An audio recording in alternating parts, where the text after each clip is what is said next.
Okay.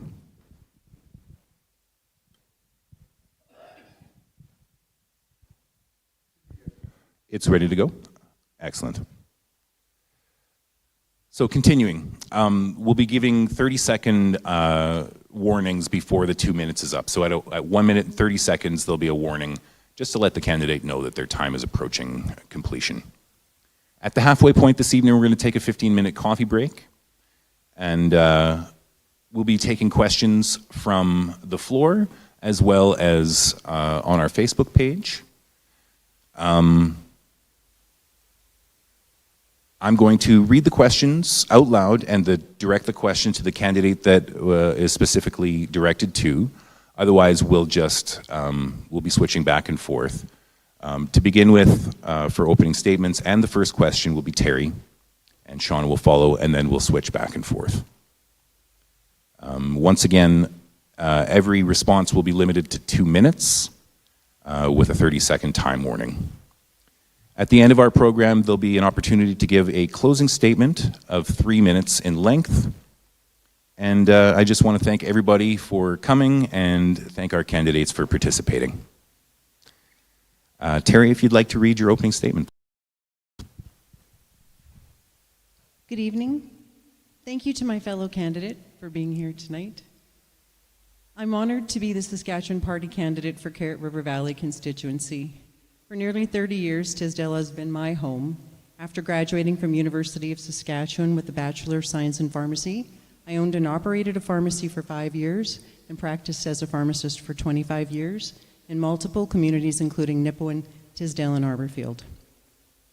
My husband Ian and I raised our children in Tisdale. We farmed for a number of years and became active in the community. For almost 5 years now, though, I've been a business development officer at Community Futures New Sask in Tisdale. I've served on town council in Tisdale, public service boards, and professionally on the Saskatchewan College of Pharmacy Professionals. Now, as the Saskatchewan Party's candidate, I'm eager to serve this incredible constituency. I've been working tirelessly, actively listening and learning with the aim of becoming the next MLA. Right now in Saskatchewan, there are more people working than ever before, nearly 100,000 more jobs. Saskatchewan's economy grew by more than 27% from 07 to 23, and the value of the Saskatchewan's exports is almost $50 billion in 2023. It is through a strong economy that we can make record investments into programs and infrastructure that Saskatchewan people expect and deserve. These investments include the brand new K-12 school in Carrot River, and also include surfacing of almost 38 kilometers of Highway 55 north of Carrot River. We are going to keep doing all these things within a reasonable, responsible fiscal plan. Tonight is a chance to compare our plans and for yourselves to see which party has a plan to keep our economy strong and our future bright. Thank you. Thank you. Shauna, go ahead. Good evening, Chamber Directors, Terry, Council members, I believe the Mayor of Nipawin is here, and everyone else who's gathered. My name is Shauna Stanley Seymour, and I'm your Saskatchewan United candidate for Carrot River Valley. I was raised north of Tisdale on the farm my great-grandfather homesteaded in 1904, and my husband and I now farm there as the fourth generation to do so. As with many, I too spent years away. Most of that time was spent in Regina, where I traveled in political circles for both work and for fun. Government was often a client during my career in market research, which was polling and focus groups, but it was never the mainstay. Most of our clients were in the credit union and private sector, where I helped them develop strategies and products to better serve their customers. It was during those years that I learned to set my biases aside and truly learn how to listen and hear what people were saying. I could disagree with many, but ultimately my job was to clearly convey the messages I was given, whether I liked them or not. The job of an MLA is similar. Ask questions, listen, hear, learn, understand, then advocate for those who took the time to convey their concerns. Sask United is not about protest. Sask United formed because of the disconnect. We all feel it. Nothing makes sense anymore. As John Romick, our leader, says, the Sask Party has been in power for 17 years, and look at our services after 17 years. It doesn't matter whether it's healthcare, it's education, it's roads, things that are 100% within the provincial purview, they are all in crisis.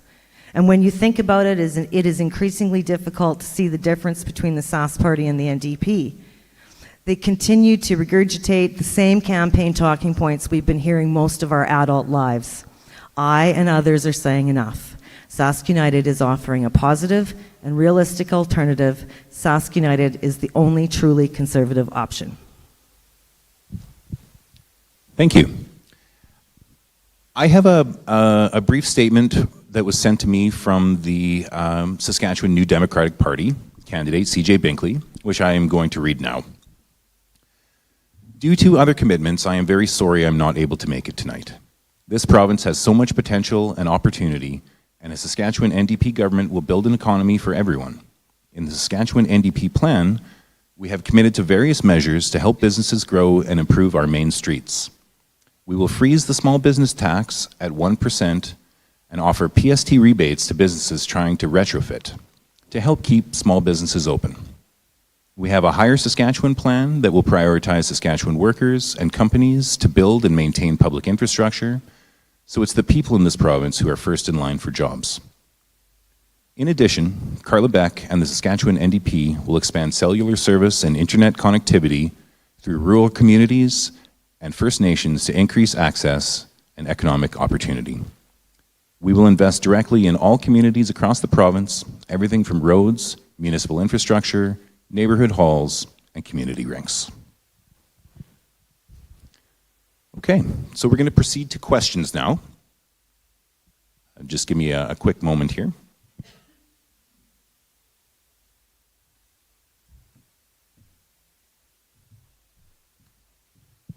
If we have any questions from the audience here, just hold up your hand and one of our, Yuri will come and collect the question from you and bring it to our screeners. Okay. So Terry, I'll direct the question to you first here. And the first question that I have, it deals with healthcare. What is your party's plan to increase the number of physicians for small town Saskatchewan? How do we get them to come, and how do we get them to stay?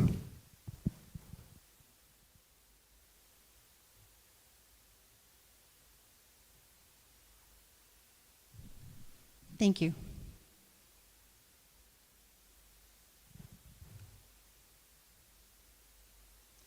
The Saskatchewan Party's 24-25 budget invests a record $7.6 billion in healthcare. Over $140 million is being invested into our plan to recruit, train, incentivize, and retain healthcare workers. In the past 6 months, 33 family physicians and 20 specialists have been recruited to Saskatchewan for a total of 53 physicians.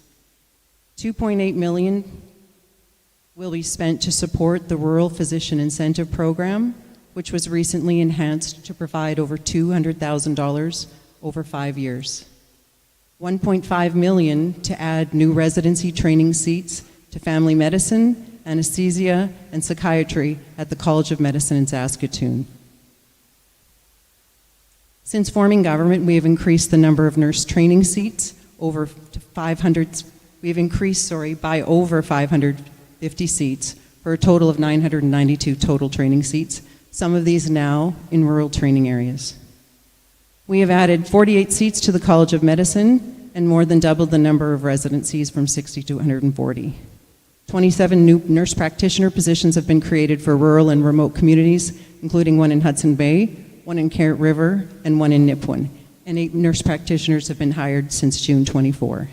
The Saskatchewan Party is committed to continuing to recruit and retain healthcare professionals. Thank you. Thank you. Shauna.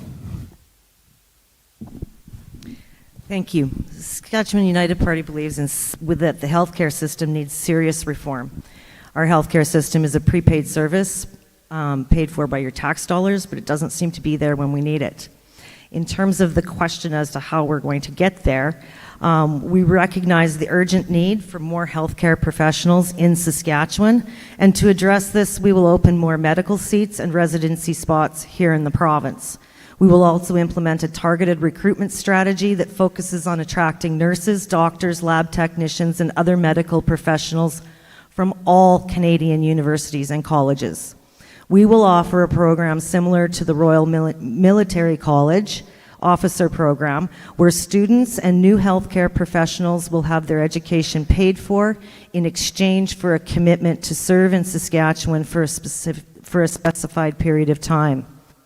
Retention bonuses will be offered for healthcare professionals who choose to stay and work in Saskatchewan, ensuring that we not only attract, but also retain top talent. We will also implement additional research grants and offer competitive compensation in other Canadian jurisdictions for professionals who choose to work and stay in Saskatchewan. Thank you. Okay, our next question was submitted by Jess M., who is a resident of Nipawin and a mother of two. And she says, I have read that over the last 4 years, funding to private schools has increased by 79%. Please explain your stance on funding private schools. If elected, will you advocate to increase, maintain, or decrease the funding to private schools, specifically QIS or qualified independent schools? Shauna? Our leader, John Romick, was asked this question recently, and his answer was very clear. He was raised by two teachers, and they put him in private school, which they paid for. That was their, that's what they chose. He does not believe, we do not believe that tax dollars should go towards private schools, period. Thank you. Terry?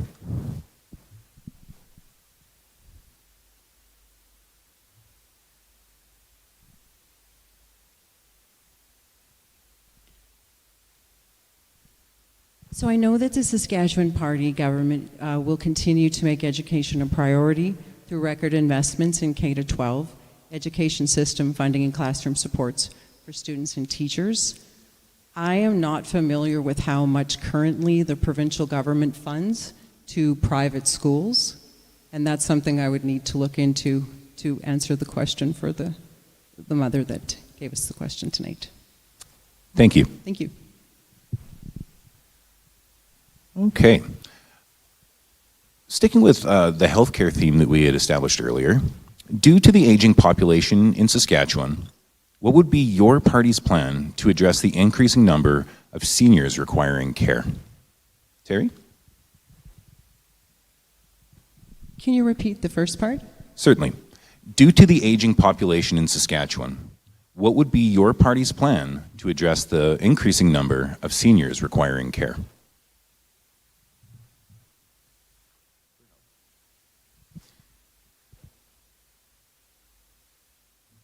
So just to provide a little more context, the baby boomers are reaching that stage of life, and they make up a very large percentage of the current population. And so as they approach not only retirement, but beyond retirement, what would your party's plan to be to address the increasing healthcare costs that will be faced by the provincial government?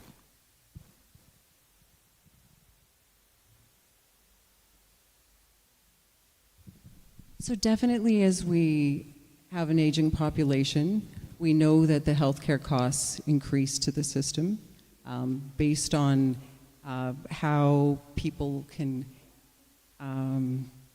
need to access the system as things change.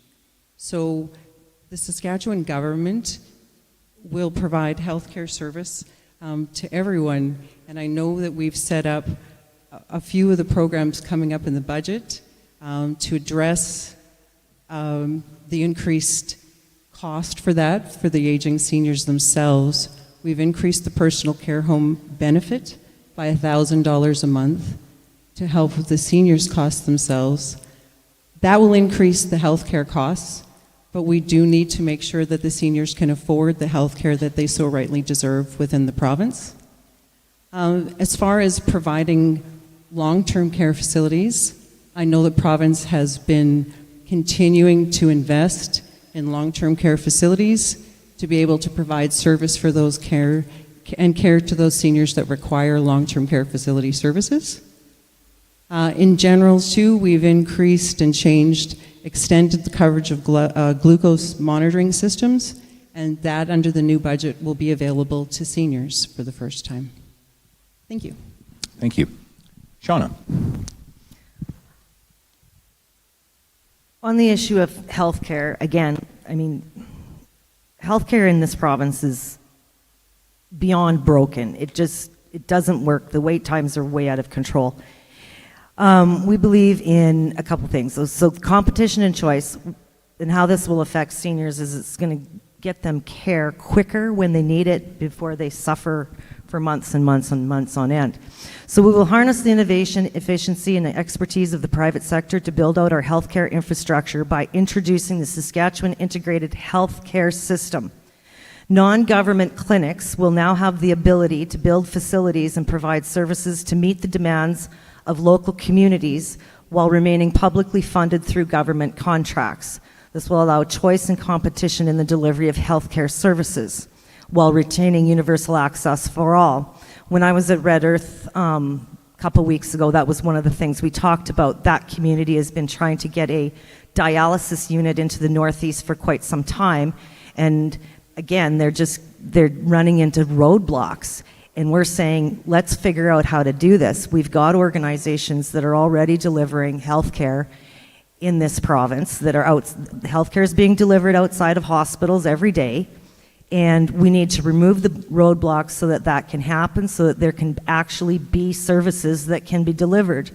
So beyond that, we must confront the challenge of bureaucracy and an inefficiency that can hinder our progress. And we understand that managing what we're able to manage is essential to delivering quality services, and that's why we call for an immediate audit of administration versus frontline. We've got to streamline this bureaucracy and reduce the red tape, eliminate the unnecessary layers of administration that are impeding the delivery of essential services. Thank you.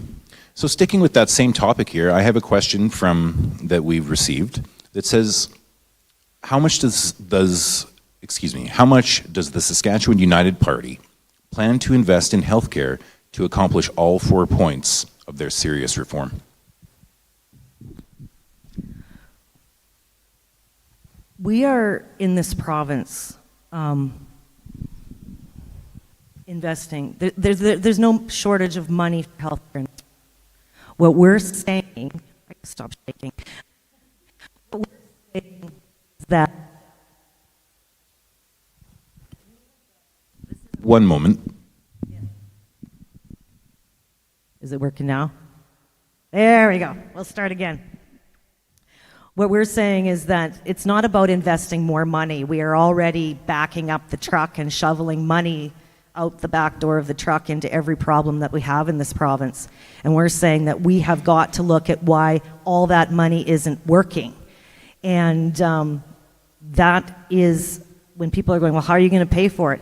It's about reducing spending on the layers and layers and layers of administration in healthcare that are preventing healthcare workers from doing their jobs. And we've just got so much frustration in the system, and it doesn't make sense. When I was a kid, we'd go to the doctor's office in Tisdale. You'd be in it, everybody had a good visit, the place was packed. Be in and out of there in a couple hours. We had a hospital with more doctors, more beds, and more services, and exactly 4 people in administration. And what we have now is this so-called new and improved, and it doesn't work. It's gobbling up loads of money every day, and people are sitting there waiting for months and years on end for service. And that's how you pay for it. We have got to get rid of the bloat across government, but especially in healthcare. Terry, would you like to respond? Okay. So the next question I have then, Terry, to you is, since the closing of STC, there has been a shift to the use of medical taxis. Does your party have a plan to provide affordable transportation services to citizens that require care outside of their rural communities?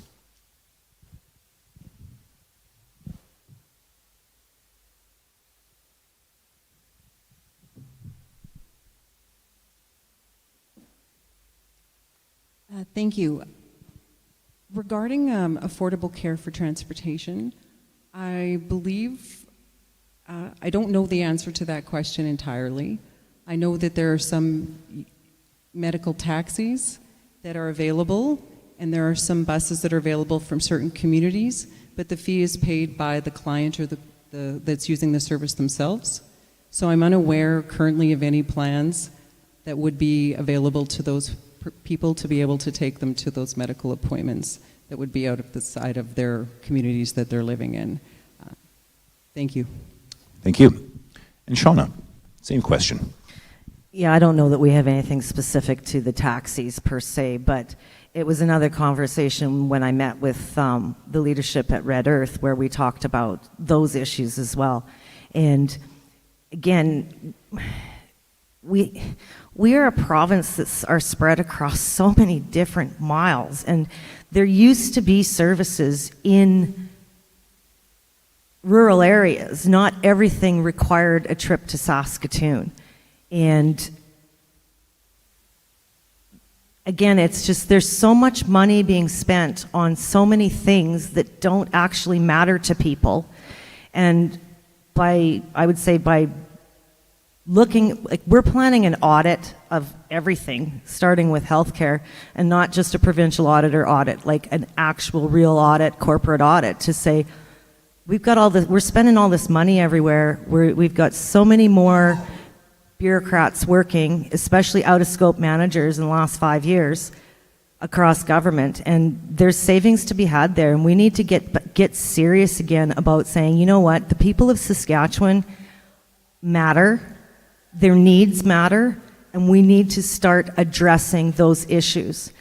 I'm not one that's big on per capita funding. I find that it doesn't make a lot of sense, and that's how a lot of government decisions are made. I'd like to see us move to more of a per GDP, like look at GDP of an area, and like you look at somewhere like Carrot River, where there's the mill and everything else, and I mean, if we move medical services further and further away from there, that just makes it dangerous and it doesn't make sense. So there's a different way of looking at things. That's what we plan to do. Thank you. So to you, Shauna, I have a question. The Saskatchewan United Party platform states the creation of Saskatchewan First Bank to support local economic growth. Could you elaborate on how the party plans to fund this bank and ensure its long-term financial sustainability?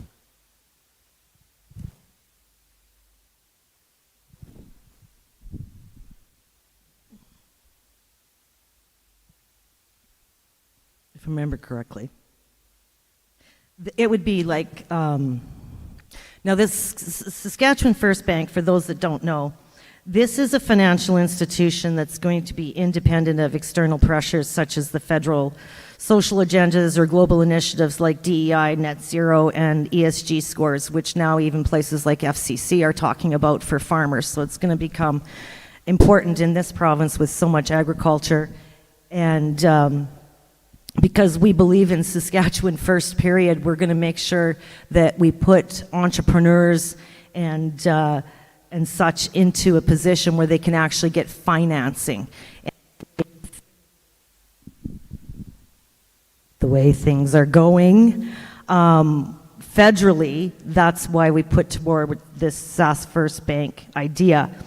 It would be backed by the provincial government in some way, shape, or form. That would be what it would be. It would, like, the Alberta Treasury Board exists. That would be a comparable for those wanting to kind of compare.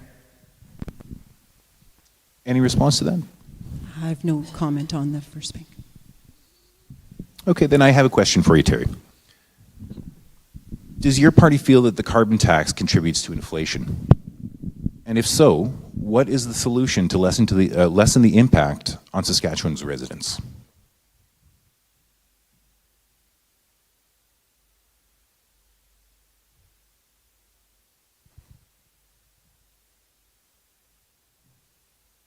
Sorry, what was the second part after the carbon tax contributing to inflation? So I'll just read the question again. Does the Sask Party feel that the carbon tax is contributing to inflation? And if so, what is the solution to lessen the impact on Saskatchewan's residents?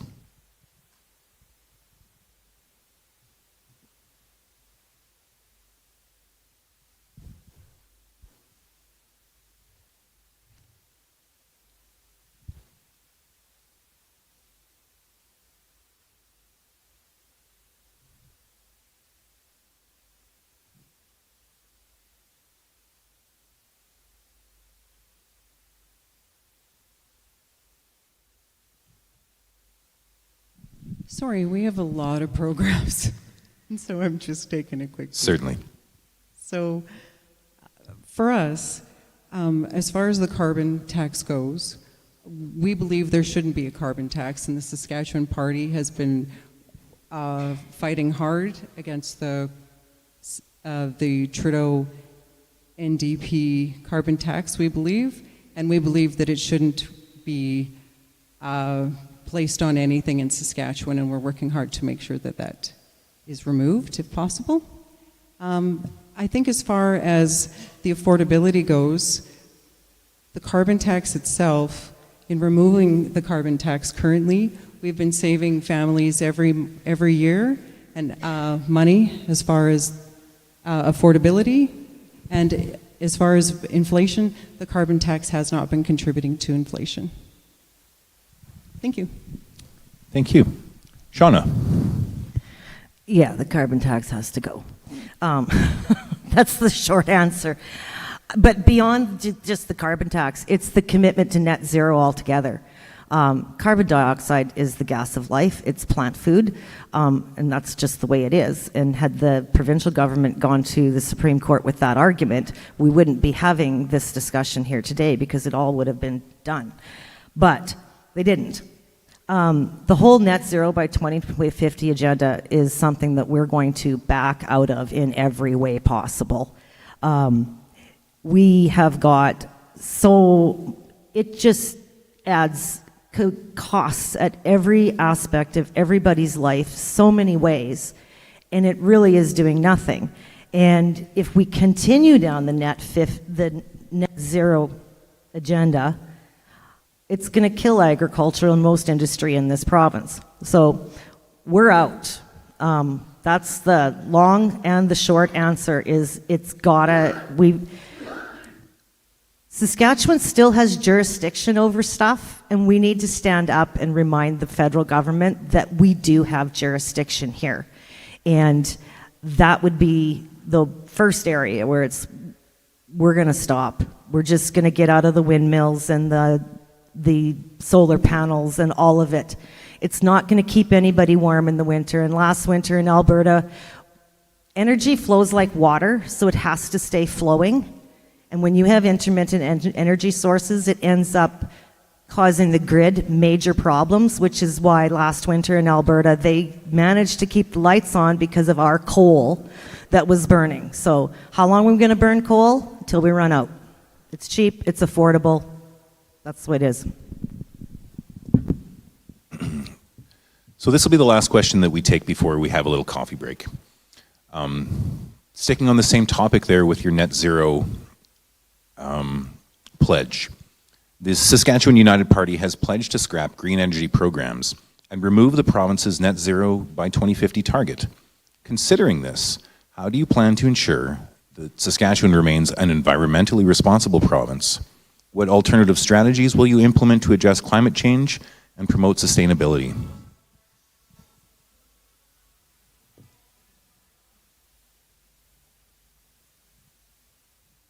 Would you like me to repeat that?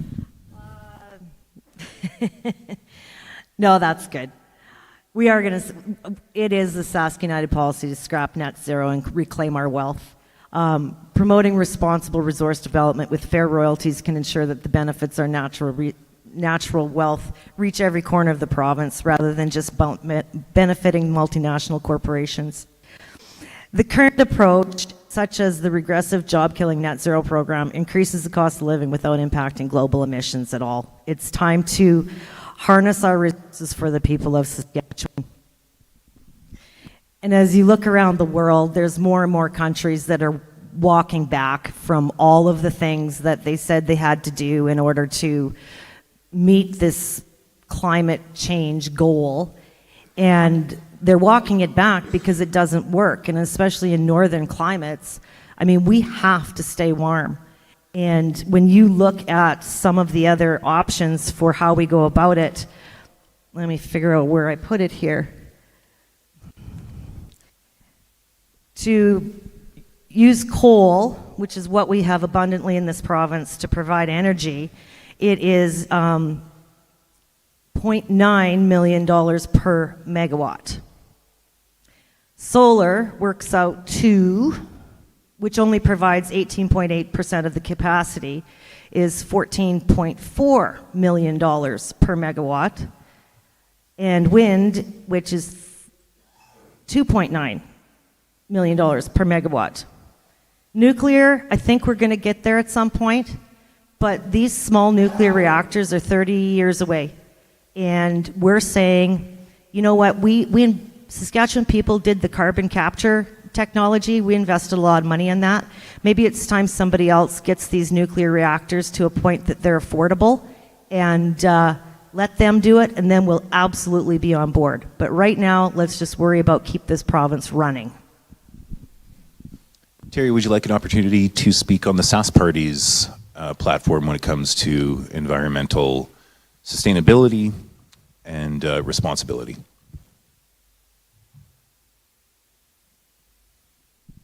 Sure. The Saskatchewan Party, I want to just reiterate too that we are keeping the Trudeau NDP carbon tax off the home heating, and we will keep fighting to have that carbon tax completely eliminated. But we're not going to follow the clean energy regulations that the Liberal NDP federal government is trying to impose upon Saskatchewan. These regulations would require Saskatchewan to shut down traditional sources of power like natural gas by 2035. And these regulations are unaffordable and unrealistic. And so, according to Saskatchewan Economic Impact Assessment Tribunal, Saskatchewan's economic growth would be at least $7.1 billion lower. The province would lose at least 42,000 jobs, and there would be at least $8.1 billion negative effect on Saskatchewan's export sector under the clean energy regulations. But we will, an elected Saskatchewan Party, take a responsible and affordable approach to the modernization of our power grid. Thank you. Thank you. Okay, so we're going to take a quick break now in our program. We'll collect some more questions, and everybody can grab a coffee and stand up and walk around a bit. Give our candidates a chance to catch their breath, and then we'll get back to it very shortly here. Thank you so much.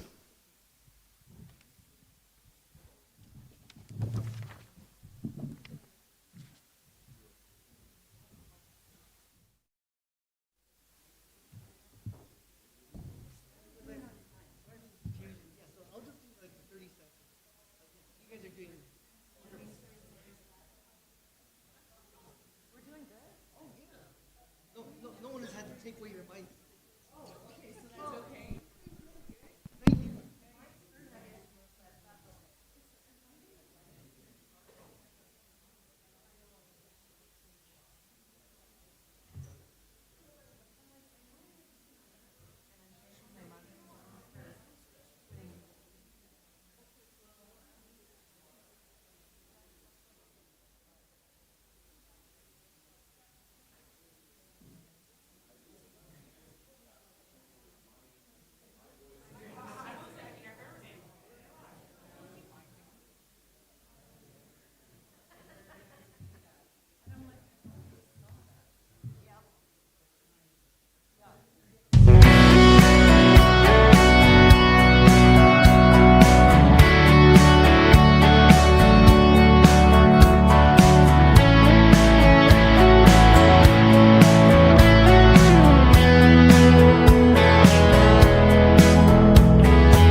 Welcome back, constituents of the Carrot River Valley riding.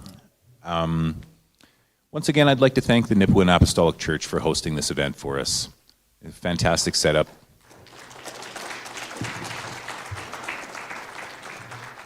Takes a lot of work, and we really appreciate having the venue to do an event like this. So, like I said, welcome back to the the Nipawin District Chamber of Commerce, Saskatchewan 2024 election all candidates forum. So we're going to get right back into the questions here. Oh, actually, one more thing. I want to thank Norm Rudock and the Storm 94.7 for broadcasting this on the radio for us. I apologize if there's been any audio issues. We are absolutely doing our best. Sometimes these things don't work out perfectly. So, Terry, this question is going to go to you to begin with, but it is to both candidates.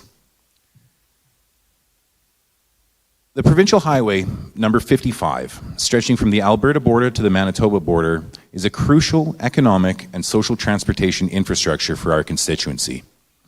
This highway links agricultural producers to processing centers in Nipawin, Arborfield, and Tisdale. It connects to export markets, including the Port of Churchill, which is now open for grain movement. It supports forestry workers by providing access to jobs at the Carrot River and Hudson Bay mills, as well as harvest sites in the Northern Forest. It facilitates students' access to schools in Red Earth and post-secondary education. It ensures the sick and injured can reach community clinics and hospitals in Hudson Bay, Nipawin, and the Tisdale Dialysis Unit. Despite its importance, there is a lack of investment to complete the highway to the Manitoba border, risking its closure. From the perspective of various stakeholders, this investment is critical. So the question is, are you willing to collaborate with stakeholders to develop solutions that will keep this highway open to industry more than 55% of the time?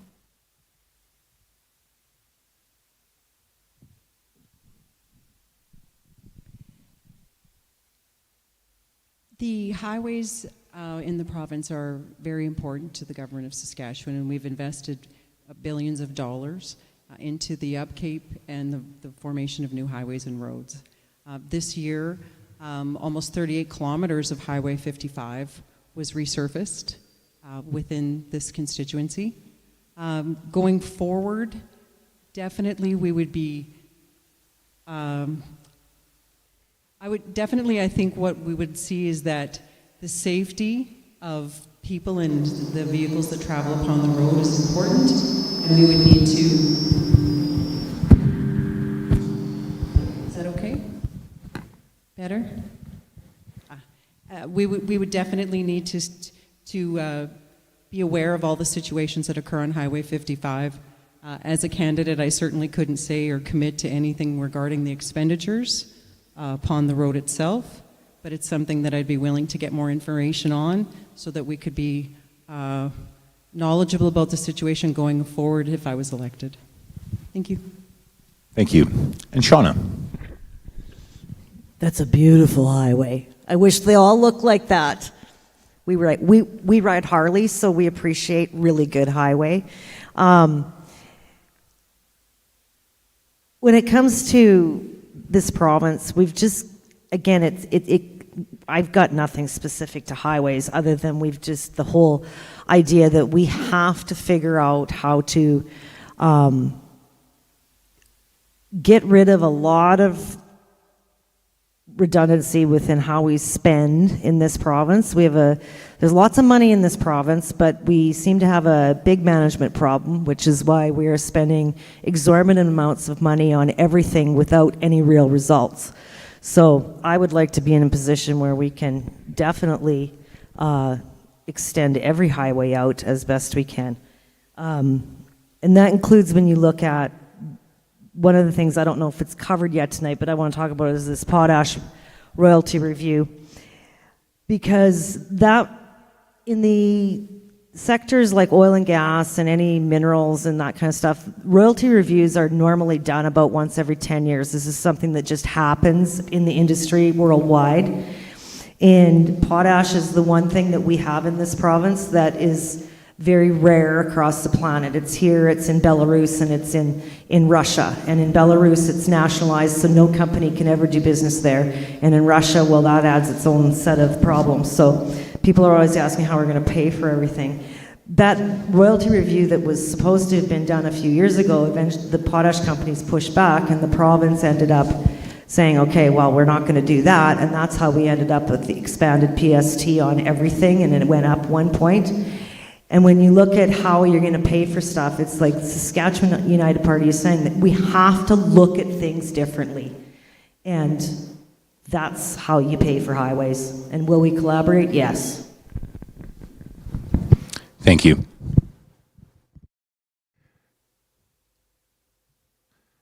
So I want to talk about crime a little bit. In the last 10 years, oh, by the way, this information I gathered from the RCMP website. So in the last 10 years, homicide victims have increased by 275%. The number of violent firearms offenses in the province has increased by 271%. The number of assaults on RCMP officers has increased by 79%. Number of regular assaults has increased by 33%. And currently, the RCMP are only able to police about 60% of the total criminal code violations. Another constituent has said that Nipawin is out of control with drugs and gangs. What can we do on a provincial level about crime? Shauna?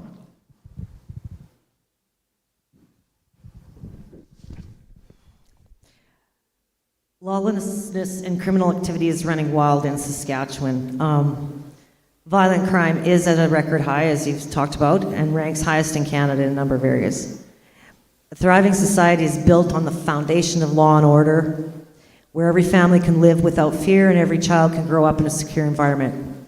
And most of us, it's very difficult to go through this life right now without, if you've tried to call RCMP to come to anything where somebody isn't actually dying, you're probably not going to get any help. We got to deal with the drugs. We believe in zero tolerance policy for violent and repeat offenders. We will direct prosecutors to pursue maximum sentences for those convicted of serious crimes and appoint judges who prioritize the needs of victims and their families over the excuses of criminals. So that's part of it. The other part is to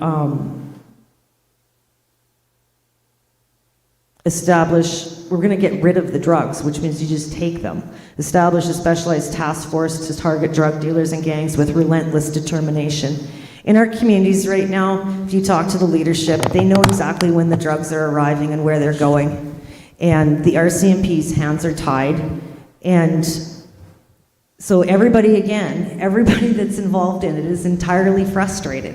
And we keep, again, throwing money at it, but we're not getting any results. But we have to do something different, and that's going to be, you got to support the RCMP, and then you got to get the justice system to actually do its job. Provincial jurisdiction does exist there.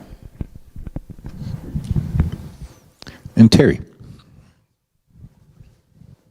A re-elected Saskatchewan party government will strengthen the Safer Communities and Neighbourhoods SCAN Act and make changes to related legislation to provide more authority to address social disorder in our communities, including providing SCAN officers with the authority to shut down nuisance properties, such as the power to address an abandoned building that has been repeatedly broken into or has trespassers squatting in it, additional authority to address public safety issues such as intoxication on public property, vandalism, and individuals behaving in a disruptive manner on public property in public spaces. To ensure there are enough officers being trained to fill new positions and existing vacancies, a re-elected Saskatchewan party government will provide $2.5 million over 3 years to the Saskatchewan Police College to enhance training and to ensure long-term stability to the college. The Saskatchewan party government is delivering a recovery-oriented system of care that includes detox and pre-treatment, inpatient, outpatient treatment, post-treatment, and supportive living spaces.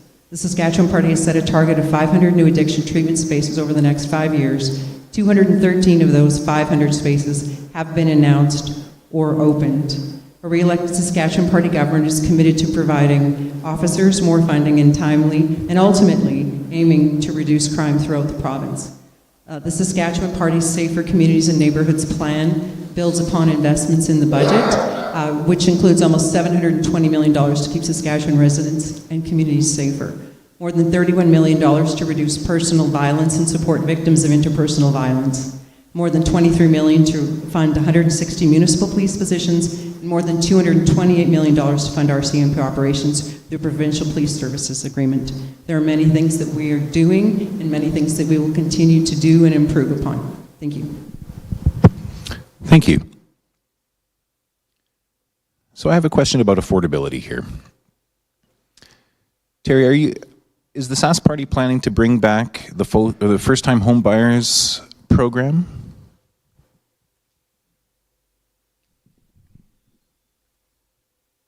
Hi. The first-time home buyers program, there's a tax credit, first-time home buyers tax credit that's available, and under the current plan, we'll be increasing that from $10,000 to $15,000 to make purchasing a first-time home for people within the province more affordable all around. Thank you. And Shauna, what is the Sask United Party's policy when it comes to a first-time home buyers program? Well, we don't have a specific program related to first-time home buyers, but we are talking about affordability across the board, which is reducing the PST from 6% to 3%, cutting that in half. That'll affect everybody and not just first-time home buyers, but they'll save 3% on their insurance. Eliminate the gas tax entirely. That's 15 cents a liter, and honor our seniors by introducing a 65% discount on property taxes for primary residents to all citizens 65 and older.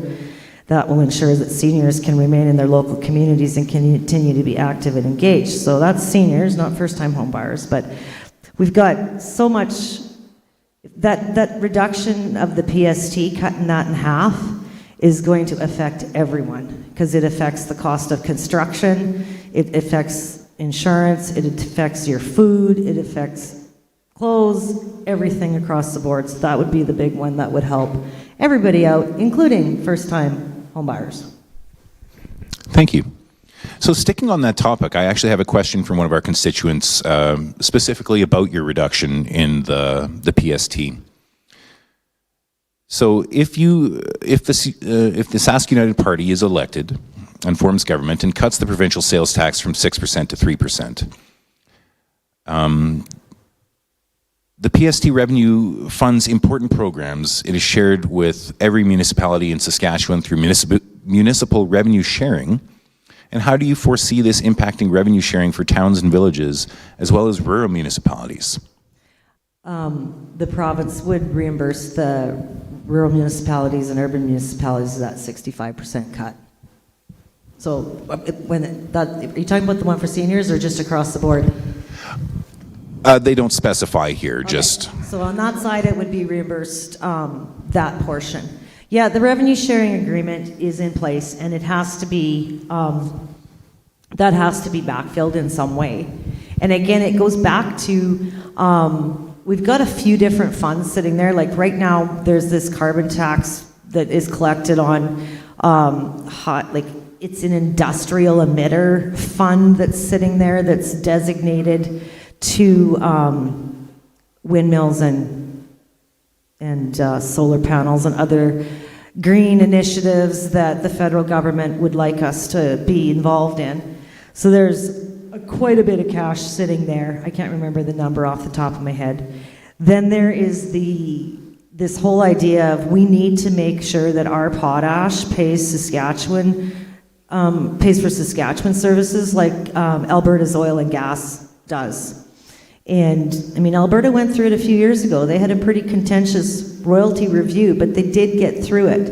And anybody that's involved in those sectors, like our leader just sold his third oil company, so he's very fluent in how these things work from an oil company or from that perspective. We're not interested in shutting down the potash sector, absolutely not. But there is a way to phase things in so that we as Saskatchewan residents are getting full value from the resources that we have here. And that should be the first pot that we pick out of before we come to everybody else's pockets. So that question was very specific. And Terry, if rather than just have you respond to that, I wonder if maybe you wanted to speak on the Sask Party's position on the PST and any changes that may be coming, or just defending the position that the last few years of changes that have been made, adding PST to certain commodities and so on. Thank you. I'll start with the revenue from the PST does go into important programs like education, healthcare, and highways. And that PST is currently what's shared with every municipality in Saskatchewan through the Municipal Revenue Sharing Program. So if we half the GST and we take it from 6 to 3%, there's simply less money given to municipalities if we simply do that right away. And it is something that it would need to be funded, and the money has to come from somewhere. So that's what we would think would happen with respect to the municipalities. Thank you. Okay. So Terry, what is your party's policy or future plans regarding internet affordability? It's certainly a sticking point for a lot of the younger people. Internet is extremely important to the young population, and our internet rates are simply unaffordable. And is there any plans to do something about that?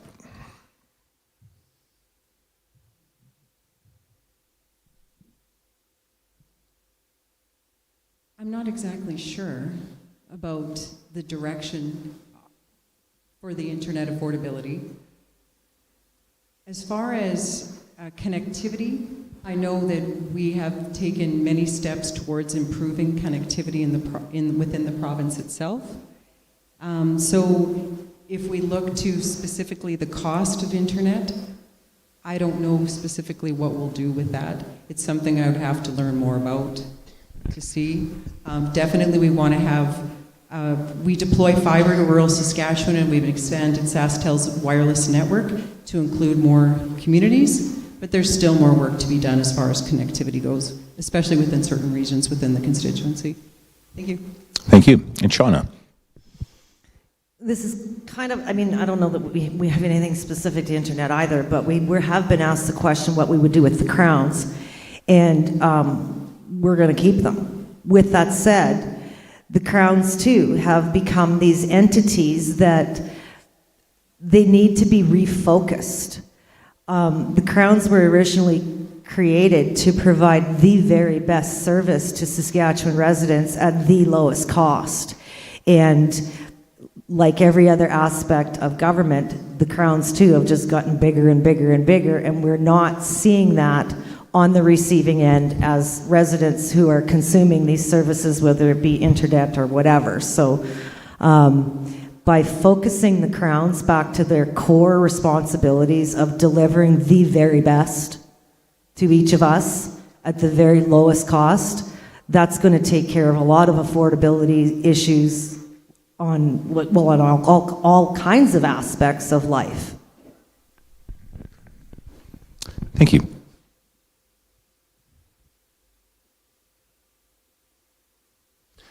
So just a general question on affordability.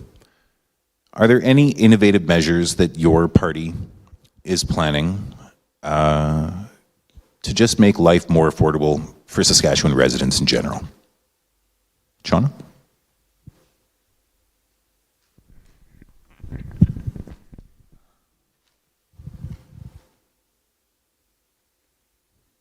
I got lots of numbers here too.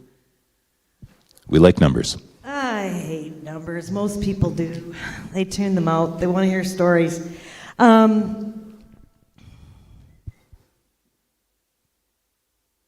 think the common theme that I've been talking about all evening here is that the size of government itself has just grown by like 40-some% in the last however many years. And when you look at the size of government and some of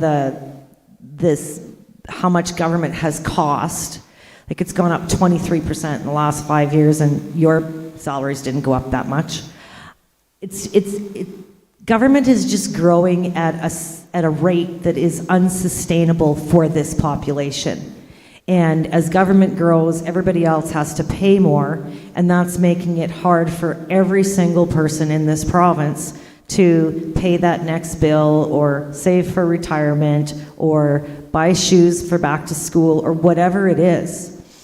And we are of the belief that we do not have a money problem, we have a management problem. And we need to start streamlining from top to bottom, and that means full audits, going ministry by ministry and saying, what are we spending all of this money on? And if it's a frontline service that is delivering something to a Saskatchewan resident, well, let's make sure it's funded well so that service can actually be spread out to all who need it. But if it's something where we're just funding another layer of bureaucracy so we can produce more paper and have more meetings and tell more professionals how to do their job, no, it ends. So that's where affordability comes in for us, is we're just saying across the board there's an attitudinal change that needs to take place. And everybody in government needs to remember that there is one taxpayer, and that taxpayer gets their pocket picked for municipal, provincial, and federal programs, and we all need to be much more responsible with that. Thank you. And Terry? Thank you. So I misspoke earlier. So the carbon tax drives up the cost of absolutely everything, and our position is that the carbon tax consumption should be removed on everything. So earlier this year, Statistics Canada found that our decision to remove the carbon tax from residential heating helped reduce Saskatchewan's inflation rate to 1.9%, down from 2.7% in December, and well below the national average of 2.9%. So definitely that has added to the affordability for all residents within this province that we're using that form of heating. So our other affordability measures are many with respect to our platform, and we've shared most of those over the last couple of weeks. We will reduce taxes, we'll put more money back into the pocket of everyone's pockets, and ensure Saskatchewan continues to be the most affordable place in Canada to live. So the Saskatchewan Party will reduce personal income taxes for every taxpayer in Saskatchewan. A family of 4 will save more than $3,400 over the next 4 years under the Saskatchewan Party plan. A senior couple will save more than $3,100 over the next 4 years under the Saskatchewan Party plan. That will result with another 54,000 low-income individuals no longer paying provincial income tax, in addition to the 112,000 individuals who already pay no income tax because of the previous Saskatchewan Party income tax reductions. Also, we will increase the graduate retention program benefit by 20%, double the active families benefit from $150 to $300 per child. In addition, to the Saskatchewan First-Time Homebuyers Tax Credit, we will increase affordability for persons with disability and their caregivers. Thank you. Thank you.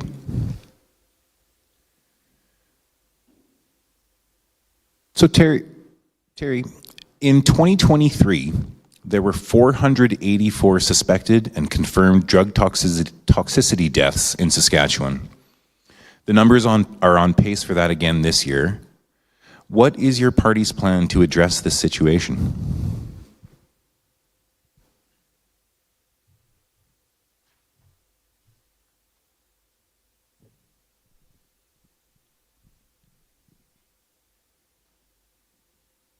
I would say that the Saskatchewan Party government is delivering a recovery-oriented system of care that includes detox and pre-treatment, inpatient and outpatient treatment, post-treatment and supportive living spaces. I know I've said this earlier, but I think this is important to reiterate. The Saskatchewan Party has set a target of 500 new addiction treatment spaces over the next 5 years, and 213 of those 500 spaces have been announced or opened. And so I think what we're trying to do is make sure that we're in a situation where it's a recovery-oriented system of care and that people are getting the support that they need. Thank you. Thank you. And Shauna. Mental health and addictions and now homelessness or unhoused, as some call it. We've got to face that this is a very, very big problem, and it's complex, and there's no easy solutions. So we don't have we're not interested in one-size-fits-all short-term fixes. We want to stop the supply of drugs. So focus on both suppressing the supply of drugs and offering effective person-centered recovery programs. We can create a safer environment for our families and communities. When we're talking about our recovery programs, the model, I'm not saying it would be this specifically, but the model that we're seriously looking at would be the Teen Challenge model, which is a multi-month, comprehensive, inpatient program. It's going to cost a fortune. With that said, there are very few families, there's very few in this room, that haven't been affected in some way by addiction. And there's all kinds of ways to get addicted. Kid can go to a party. Somebody can be on painkillers for 3 years waiting for hip replacement. There's all kinds of ways to get there. We got to figure out how to get them out, because not only is it that person that's addicted, it's their family, it's their coworkers, it's their community. And we as a province have to figure out how to make that work, and that's what we're looking at, is a very long-term process, and it'll be available to those who want it. We've got to return people back to their lives, to their families, and their communities. Thank you. So, Shauna, this question was for you, but it could certainly be for both candidates. You have consistently said that your party would pay for programs by saving money on red tape or redundancies in government. Would those savings include a freeze or reduction in MLA salaries? I don't have a problem with that. I don't know that we've talked about it, but I can't, one of the things that really upset people in the last few years, when we went through the pandemic, there were a lot of people in every community who were asked to give up their job, give up their business, give up something, and our MLAs went home and got paid. That ticked a lot of people off in ways that I don't think are measurable, and I don't know if it's ever recoverable. The amount of hurt that a lot of other people, taxpayers, went through in order to support that was not okay. So for me personally, if you want me to commit to a salary decrease or whatever, I'm not in this for the money. And MLA salaries, I understand why they are connected, how they came to be. I remember the formula being put into place however many years ago. But as I've sat on other boards and commissions and stuff, when we were going into all this, and I said, what happens when inflation goes up to like 7% or something? Because we've got all these cost of living, automatic things that are supposed to happen in salaries across the board. We're going to have to look at some of that, because we're living in a very volatile time right now. And again, people are really hurting. And as far as I'm concerned, everything's fair game. Any response, Terry? Can you repeat the question first, please? So the question was specifically for the Sask United Party, talking about saving money on red tape and redundancies, and asking whether that would include a freeze on MLA salaries or even a reduction. So, I mean, the question was not for you, but obviously you have an opportunity to respond if you'd like. Actually, I'll pass. Thank you. Thank you. So Shauna had mentioned the pandemic in the last response of hers, and I have a question that is actually related to the pandemic. So, Terry, during the pandemic, from the beginning to now, what are your thoughts on how it was handled, and how would your party respond if we were faced with a similar situation again?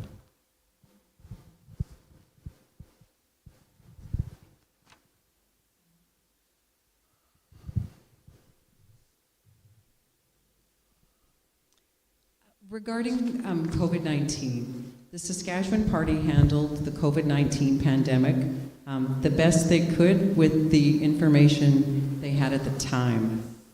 Decisions were made on the advice of Chief Medical Officer Dr. Shahab, and I think that's kind of how we saw that play out. As far as hypothetically going forward, I wouldn't want to comment on what that would look like. Thank you. Thank you. And Shauna?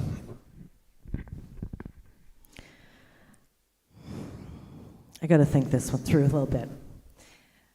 I spent 10 years as a disaster responder for the Red Cross, so I've seen people at their most vulnerable. And as a Red Cross disaster responder, our primary goal every single moment of every day is to maintain dignity. I also, in my previous jobs, spent time with emergency planning and learning how to do that, as well as developing emergency plans. So as we went into all of this, I thought I had a pretty good idea of how it was going to play out based on the emergency plans that had been developed over a long period of time and across continents as to how this was going to go. And then that all got flipped upside down. The emergency plans were tossed out the window, and then I heard our premier say, we're going to defer to Dr. Shahab. And me being a little bit of a political junkie, I said, well, that's kind of a cover your butt kind of thing to do. It took me until actually not long ago when I kind of really all put it together, and John was asked this question somewhere too, and he says, what would we do different? We are elected to do this job, whether it's easy or hard. We don't have the right to cede our responsibility to an unelected bureaucrat. So that's what we would do different. The Sask United government members would shoulder the full burden. We would take advice without a doubt, but our MLAs would be able to have input into that. That did not happen in the last go-around. Thank you. So this next question is more of a philosophical question. There's a bit of preamble, and I'll read it here. A few groups in 2020 handed in a 60,000 signature petition to the Sask Party to enact conscience legislation to protect our medical personnel from intimidation and unjust dismissal. Would you ensure a safe workplace for all medical personnel who oppose medically assisted dying or abortion? They say such legislation in Manitoba has been quite successful. Shauna. I'm trying to figure out where we've got this in here.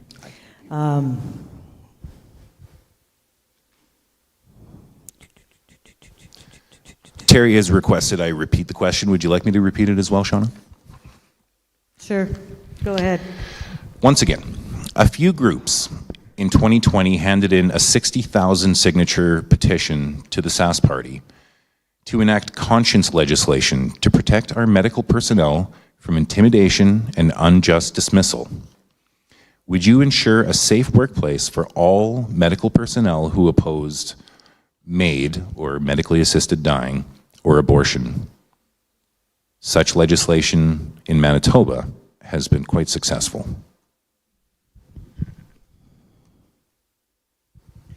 Well, I can't necessarily find it in my book here, but I know that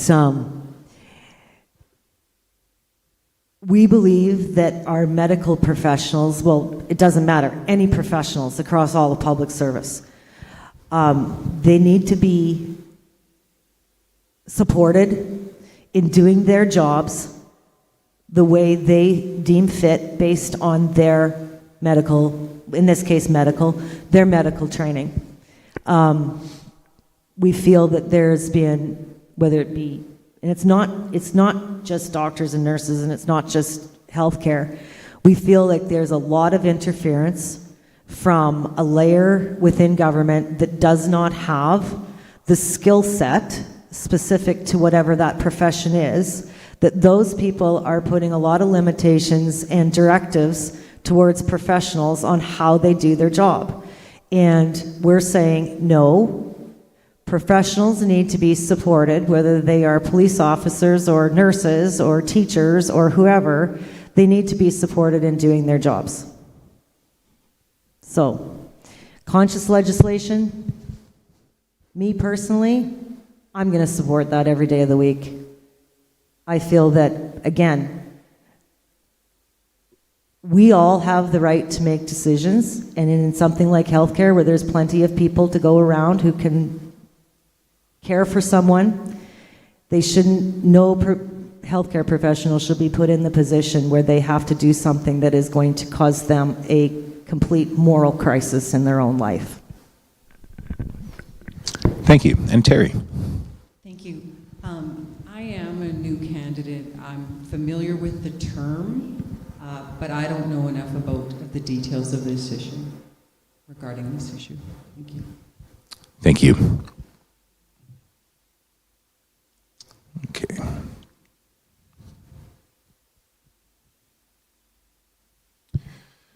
Terry, the Sask Party has talked about lowering income taxes as part of their platform for this election. This does nothing to put money back in the pockets of the lowest of income earners. Are there any specific initiatives that your party intends to implement to help out those such as senior citizens and people that basically make below the threshold of income tax? Okay, I think that's kind of two-part. So, depending on how the level of income is and how low the income is, we did make adjustments here within this budget to allow another 54,000 low-income individuals to no longer pay provincial income tax, in addition to the $112,000 that were below that cutoff and currently not paying provincial income tax. As far as those people go, as far as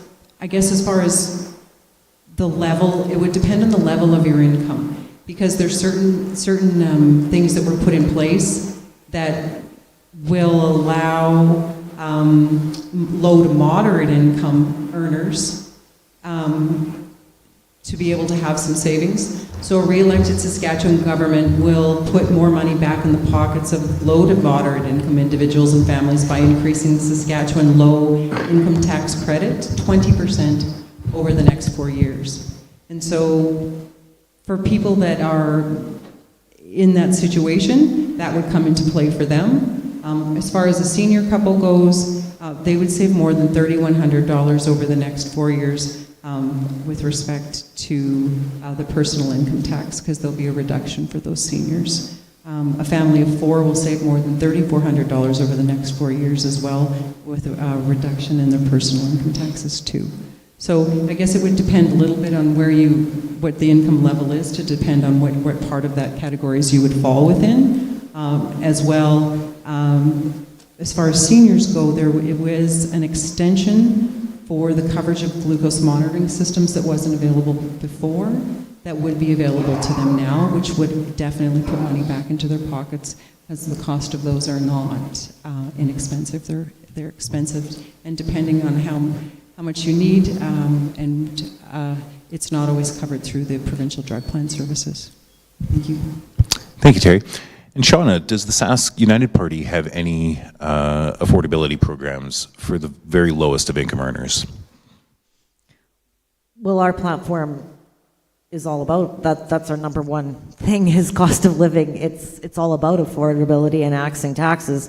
And when you look at low income earners, it's the consumption taxes that everybody pays regardless of how much you make. So reducing that PST, cutting it in half to 3%, that impacts every single low income earner, whether or not they're below or just above that threshold for income tax. Eliminating the gas tax, that 15 cents a liter.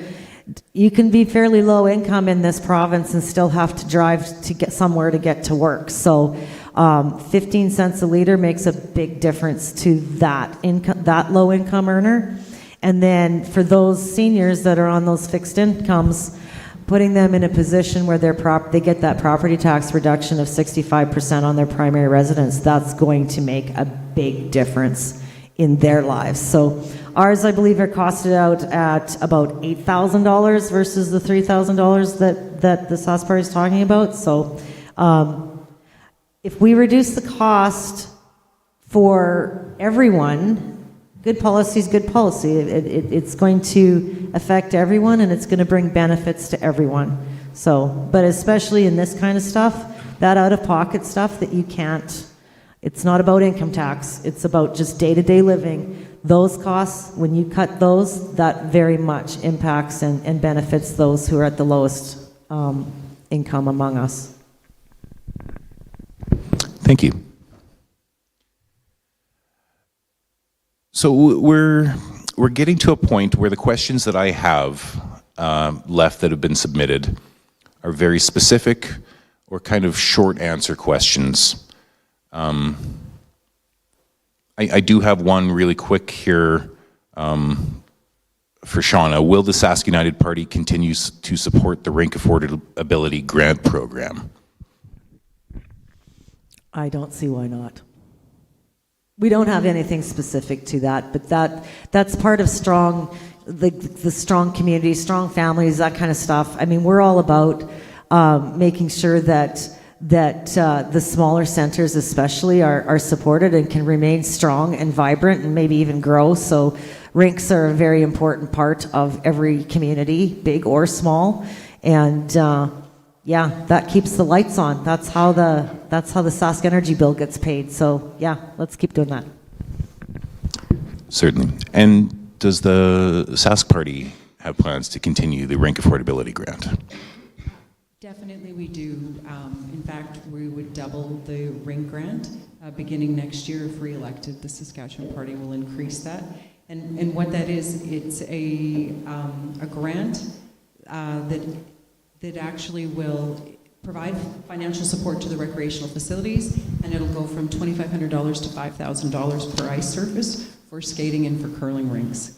And so it's very important for recreation facilities, and they're part of every community. It's important that we can keep those facilities operating for the people that use the services there. Thank you. Thank you.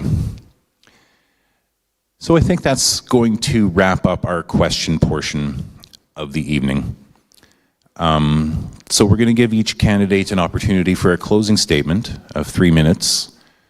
Because Terry went first on the opening statement, Shauna, I'd like you to go first on your closing statement. I get 3 minutes. I thought it was 2. You get 3 minutes for your close. I won't have to talk as fast. Well, thank you, everyone. Thank you, Terry. This was kind of fun. It was okay.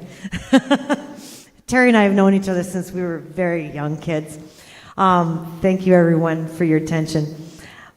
As I've visited communities in Carrot River Valley, even the smallest ones, I've heard how happy people are to have someone listen.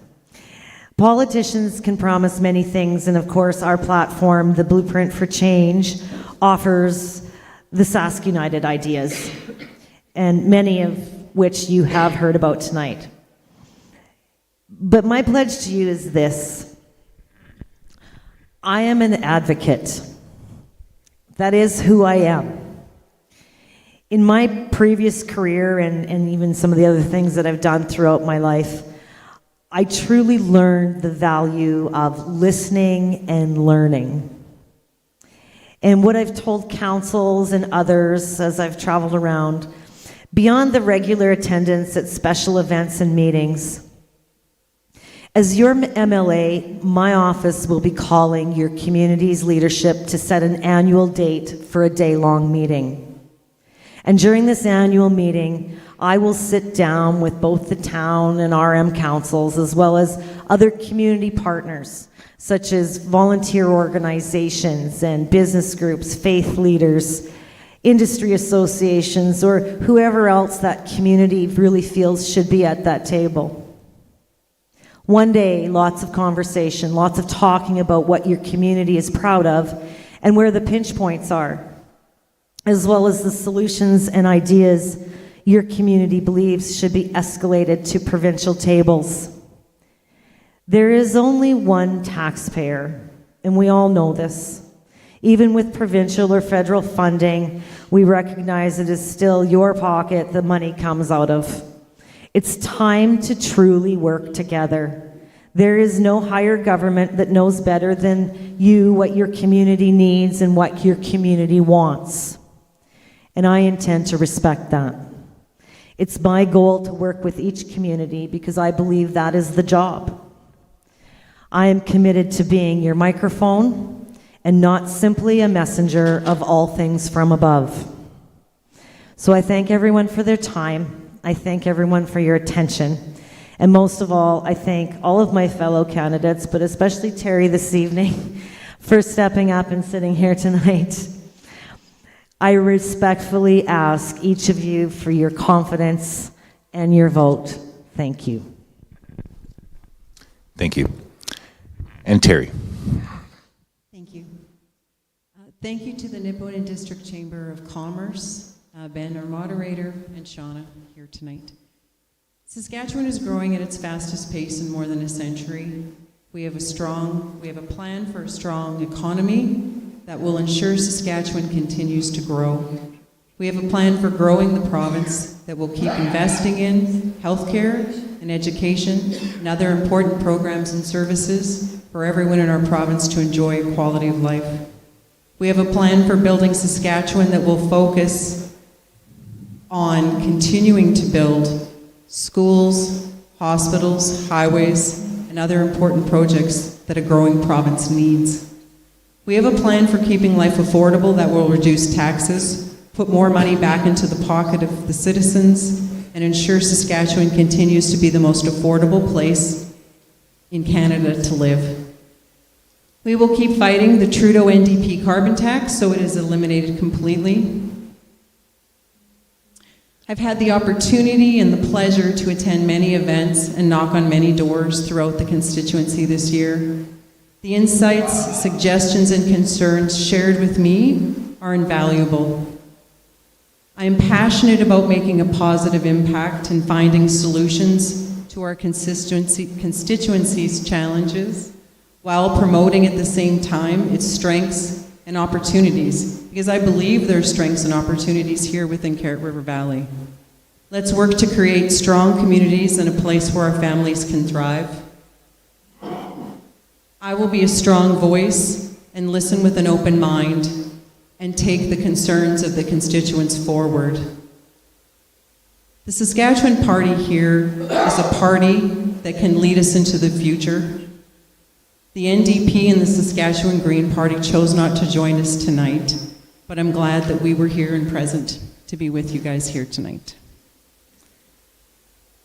I think it's important to note that it's a distinct advantage for any constituency to have its MLA from the sitting government, and I feel that that is something that I would benefit this constituency itself. So I do respectfully ask for your support and for the opportunity to represent you as the next MLA for Carrot River Valley. Thank you all. Thank you so much.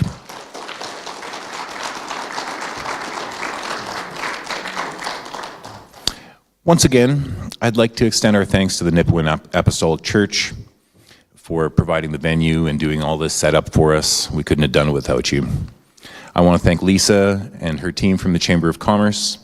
I want to thank all of our guests for attending our forum tonight, and thank you to everybody. Oh, and definitely thank you, Norm, for broadcasting us on the radio.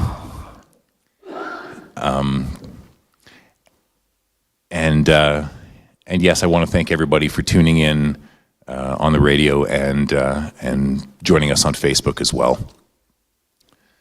If anyone's interested, this isn't the only election we have here in Nipawin this year. We're going to be having an all councillors forum on November 6th and the mayoral forum on November 4th. Same time, same place, 6 p.m. So tune in and give it a listen. And lastly, I want to thank Terry Brom and Shauna Stanley Seymour for attending our forum tonight. You guys did fantastic. It was very informative, and I really appreciate your candidness and your straightforward answers. It was excellent. Thank you so much. Thank you, Ben.